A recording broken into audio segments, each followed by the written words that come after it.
پیارے آقائی امام ربانی مجدد الفسانی شیخ احمد فاروقی سرحندی رضی اللہ تعالی عنہ کے نام سے منسوب ہے، اور ان تواریخوں میں سینکڑوں جگہ اسی تاریخ میں آرائے سے مجددیہ ہوتے ہیں۔ حاضرین اکرام، بڑے ہی ہم خوش نصیب ہیں، اپنی قسمت پہ ہم جتنا ناز کریں وہ کم ہے۔ ہم اپنے گھروں میں بیٹھے ہوئے یہ عالی شان نسبت عالیہ مجددیہ بن نوریہ بان نوریہ جس کو میرے سرکار سرحوزی علیہ رحمہ ہندوستان سے چل کر کابل کی سرزمین میں پہنچے، یہ بھٹکتی ہوئی نسبت جو کابل کی پہاڑوں پہ بھٹک رہی تھی، سرکار سرحوزی علیہ رحمہ کا کہ نصیب میں تھا، اور حضرت سید گل صوفی گل قابلی رضی اللہ تعالیٰ عنہ نے یہ نسبت عظمیٰ آپ کے سپرد فرمائی۔ سبحان اللہ، سبحان اللہ۔ سرکار سرحوزی علیہ رحمہ کو صوفی گل علیہ رحمہ نے فرمایا تھا، بیٹا یہاں سے جانا سرہند شریف جانا اور امام ربانی مجدد الفسانی علیہ رحمہ کا ہر سال کرتے رہنا۔ یہی وہ آیت ہے جو آپ کے پیر و مرشد نے آپ کو اشارہ فرمایا تھا، اور جب میرے اور آپ کے آقا حضور آقائی مولائی حضور سرکار سرحوزی علیہ رحمہ سنگیرے کی سرزمین پر واپس آئے اور آنے کے بعد یہ اس سے مجددی کا پہلی بنیاد رکھی۔ وہ مجدد جس نے کسی کا خوف اپنے دل میں نہ رکھا، وہ مجدد جو بے باک مجدد تھا، وہ مجدد کہ جس کے اختیارات میں اپنے کائنات اور تمام عالم کی کچھ عطا فرما دی تھی، وہ مجدد کہ جس نے شہنشاہوں کے خوف کو اپنے خوف میں نہ رکھا، بلکہ اس مجدد نے دین الہیہ کا ایسی عید سے عید بجا دی، حکمت اکبری کی عید کو عید بجا کرتے اور دین مصطفی کو قائم ہو جائے فرمایا۔ وہ مجدد جو 10 سالہ الفسانی بن کر کے اس سرزمین پر آیا تھا، پہلا مجدد الفسانی، اس کے بعد جتنے بھی جو بھی مجدد آئے گا وہ اس مجدد کا ہی تابع ہے۔ مجدد الفسانی کے بعد جو بھی مجدد آئے گا تا قیامت تک مجدد الفسانی علیہ رحمہ کا تابع ہوگا، وہی مجدد ہوگا۔ 100 سالہ ہو 50 سالہ ہو جو بھی ہوگا، حضرت امام ربانی مجدد الفسانی علیہ رحمہ کا ہی تابع ہوگا۔ اور یہی وجہ وقت گزرتا گیا، دور عمری ختم ہو چکی، توحید و رسالت کا پرچم چاروں طرف لہرانے لگا۔ نعرہ تکبیر، نعرہ تکبیر، نعرہ رسالت، جناب رئیس مصطفیٰ۔ حاضرین اکرام، تشریف فرما، آپ تمامی حضرات تشریف رکھتے ہیں۔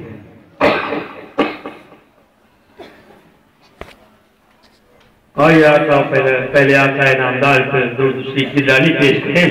اللہم صلی وسلم علی سیدنا و نبینا و مولانا و منجانا و غیثنا و ضیاءنا وعلى آلہ اصحابہ رضی اللہ و مولانا محمد کما تحب و ترضى ان نصلی علیہ۔ حاضرین اکرام، کہنے کا مقصد یہ تھا کہ جو بھی مجدد آئے گا امام ربانی کا تابع ہوگا، 100 سالہ زندگی میں ہو 50 سالہ زندگی میں ہو۔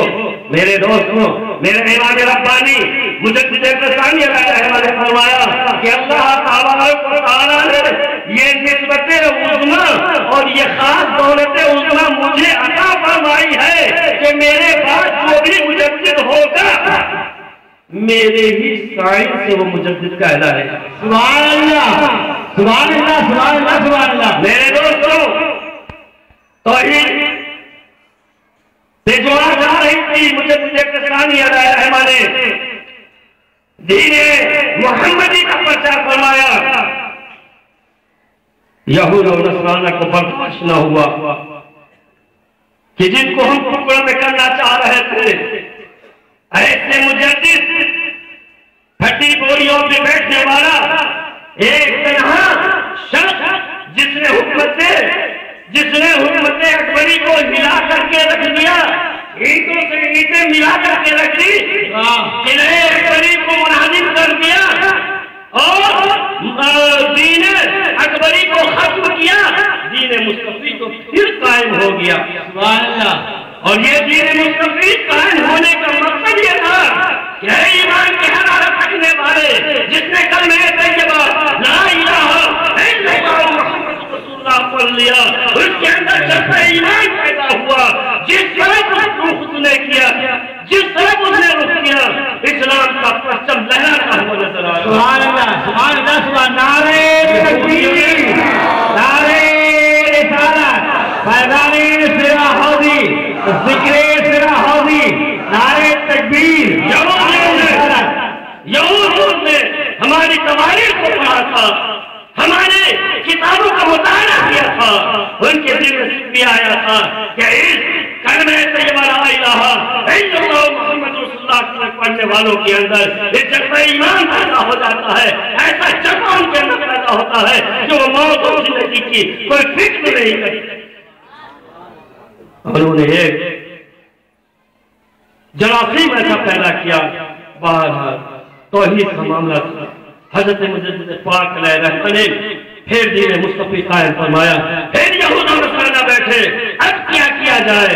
کہا سنو سنو، یہ عاشق رسول ہے، محبت رسول ہے، جس نے رسول کا کلمہ پڑھ لیا، جس نے رسول کی اطاعت کر لی، میرے دوستوں اس کی محبت اس کے دل میں پیدا ہو گئی، ان کو کوئی ڈگمگا نہیں سکتا، اس لیے بہتر ہے ان کے قلب سے ایمان کو نکال لو، محبت رسول کو نکال لو، یہ خود کے خود مردہ ہو جائے گی۔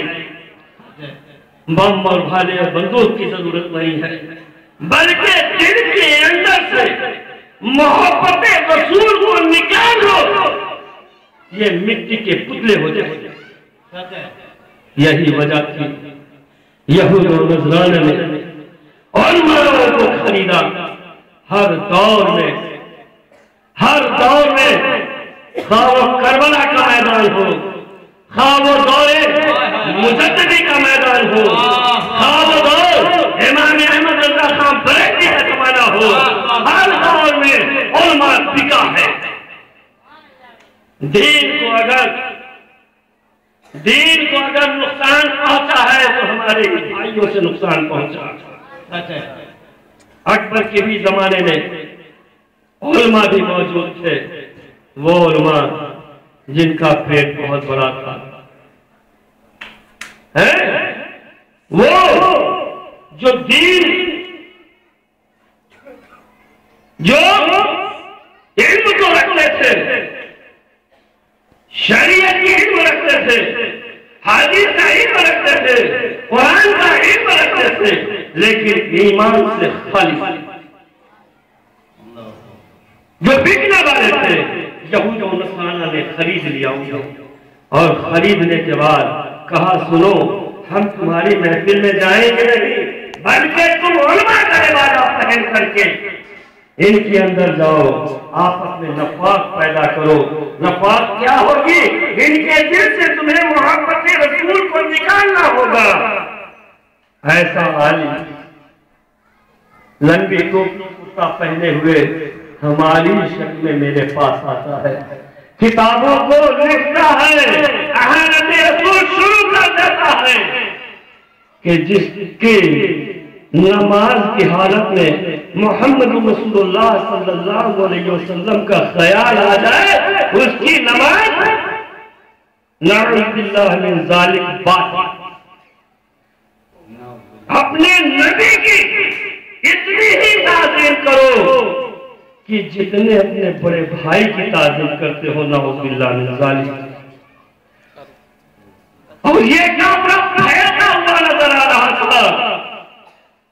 میرے دوستوں قربان جاؤ اس رب کائنات پر جب دین محمدی پہ آ جا رہی تھی، دین پہ آ جا رہی تھی، تو آپ نے حضرت امام ربانی مجدد ثانی علیہ رحمہ کو اس دھرتی پہ بھیجا تھا، اور جب رسالت ماں کوئی وقت آیا توہین ہونے لگی تو حضرت امام حضرت امام احمد رضا خان بریلوی رضی اللہ تعالی عنہ کو اس رسالت بھیجا کہ رسالت معاد کی سب کو بے حکومت قائم کرو۔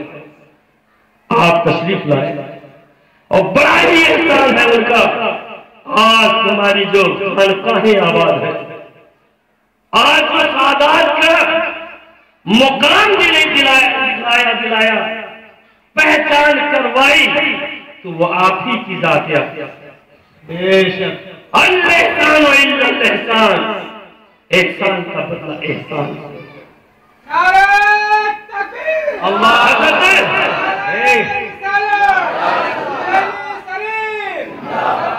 حضرت امام احمد رضا خان بریلوی رضی اللہ تعالیٰ عنہ نے علم کے ذریعے، میرے سرکار سرحوزی نے فرمایا تھا پارے کی سرزمین تھی، امام احمد رضا خان کی سواری جا رہی تھی، سرکار سرحوزی علیہ رحمہ سے لوگوں نے پوچھا حضور احمد رضا کی سواری جا رہی ہے، فرمایا یہ عاشق رسول ہے، اللہ نے اس کو قبول فرما لیا۔ سبحان اللہ، یہ میرے بڑوں کی مہر لگی ہوئی ہے، اور جس سے مہر لگ گئی بے شک وہ بنی ہے۔ سبحان اللہ، سبحان اللہ ہے، مقامات عشق تھا آپ کا، آپ نے پہچانوایا۔ پہچانو سادات کا مقام کیا ہے۔ اے میرے دوستو، ہندوستان کی سرزمین کے اوپر جتنے بھی گھرانے سادات کے ہیں، ہندوستان کی سرزمین پر آج بھی ان کی وہی عزت وہی وقت ہے، لیکن ہندوستان کے باہر چلے جاؤ، ہندوستان کے باہر چلے جاؤ، وہاں نہ کوئی سید کی عزت ہے، نہ کسی خانقاہ کی عزت ہے، پہچانتے نہیں۔ ہندوستان کے اندر پہچانا ہے۔ میرے دوستو، کہنے کا مطلب یہ ہے حضرت مجدد ثانی علیہ رحمہ کے نقش قدم پر اعلیٰ حضرت رحمت اللہ علیہ بھی آپ تابع تھے، اسی پر آپ چلے، اس لیے آپ مجدد بھی ہیں۔ سبحان اللہ، آپ 100 سالہ مجدد، اور اس کے بعد جو بھی مجدد آئے گا وہ بھی تابع اعلیٰ حضرت ہوگا، وہ بھی تابع امام مجدد ہوگا، وہ بھی تابع اعلیٰ حضرت ہوگا، تبھی وہ مجدد ہوگا، نہ تو مجدد نہ ہوگا۔ میرے دوستوں، دورنگی چھوڑ دو، ایک رنگ ہو جا، دورنگی چھوڑ دو، ایک رنگ ہو جا، سراسن تن یا موم ہو جا۔ ہماری پہچان اہل سنت والجماعت کی پہچان۔ لوگوں نے اعتراضات کیے کہ حضرت آپ بھی اپنے کو اہل سنت والجماعت کہہ رہے ہیں، وہ بھی اپنے کو اہل سنت والجماعت کہہ رہے ہیں، حق کون پر ہے؟ میں نے کہا سنو، کہا یہ 5واں مسلک آخری زمانے میں مسلک اعلیٰ حضرت بھی آ گیا، یہ کیسا مسلک ہے؟ ہم نے کہا سنو عقل کی اندھو، تم نے پڑھا ہوگا، تواریخ پڑھی ہے، اسلام کی تواریخ نہیں پڑھا، قرآن کی تلاوت کو، قرآن کی آیتوں کو بھی تم نے پڑھا ہوگا تم نے، لیکن تمہاری نظر جو ہے وہ فاسدوں کی نظر ہے، حاسدوں کی نظر ہے، تم نے حاسد کی نظر سے